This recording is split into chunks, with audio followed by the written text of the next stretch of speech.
我准备这一两天就出发了，结果呢，今天收拾车看见这个电源啊，居然忘关了。这是5伏和12伏的开关。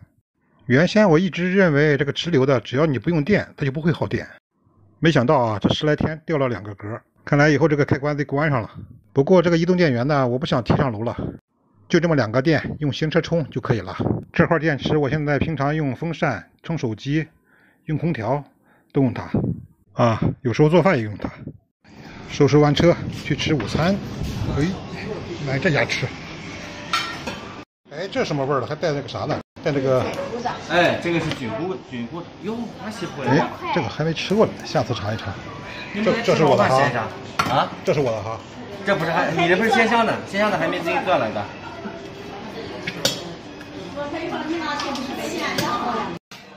好了，我们也做上了，这个速度还是挺快的。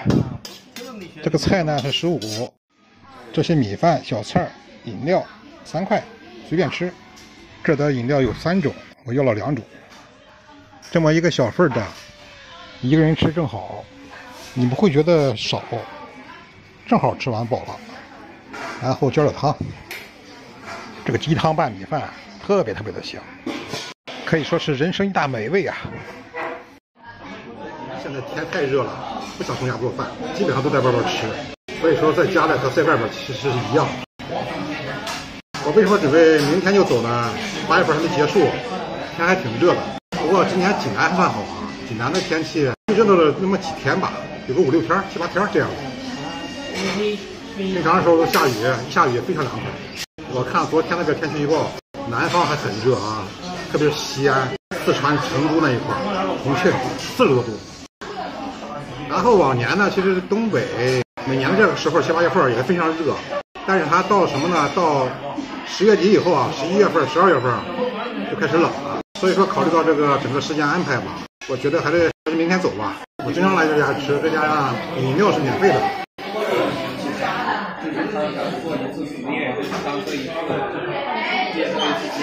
然后米饭随便吃，小菜随便吃，属于半自助。这几些3块。我原先都是吃什么？吃那个黄焖鸡，黄焖鸡也是这么个吃法，但是黄焖鸡有点不太划算。为啥呢？黄焖鸡一份17、19，还有21的吧。但是他的米饭要钱啊，米饭是2块钱一份，饮料也要钱，小菜也要钱，这样算下来就不划算了。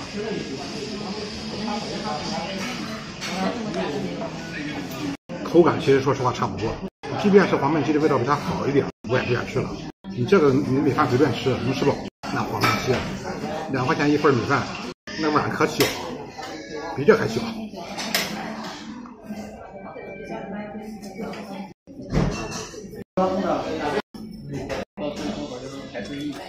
所以说有竞争是好事啊，因为考虑到咱去东北啊，这个3个省转下来，怎么也得需要2、3个月。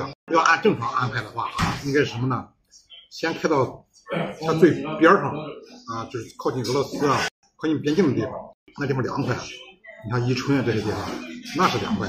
但是现在这个特殊情况嘛，疫情啊，这种安排就不太合理了。为什么呢？万一你开过去，大老远的跑过去，结果那边有什么情况发生，疫情就把你扣里边。所以说还只能这样慢慢的走，一站一站的，哪地方出现问题了，咱就不去了，回来啊，这样的话就不会浪费时间浪费钱。所以呢，这趟我先从到河北长黎啊、黄金海岸，然后秦皇岛去大连，先从这条线往上走。所以说这路上虽然稍微热点，但是咱不是还是有空调嘛，所以这一路上只要热了就吹空调，还不算太受罪。而且现在济南的天啊，晚上也挺凉快的，在一个尽量走凉快的地方。所以说先沿着海边走啊，然后东北这条海岸线挺有意思，每个地方都有自己的特色，有些海货啊别的地方没有，有它有。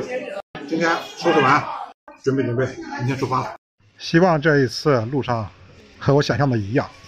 我自驾游这么多年来，这是第1次坐候鸟，因为原先有人说夏天热了去东北，我原先夏天去过东北，好几次把我热得够呛，所以我觉得那个候鸟论啊不靠谱，都是些没有自驾游过的人啊想象出来的。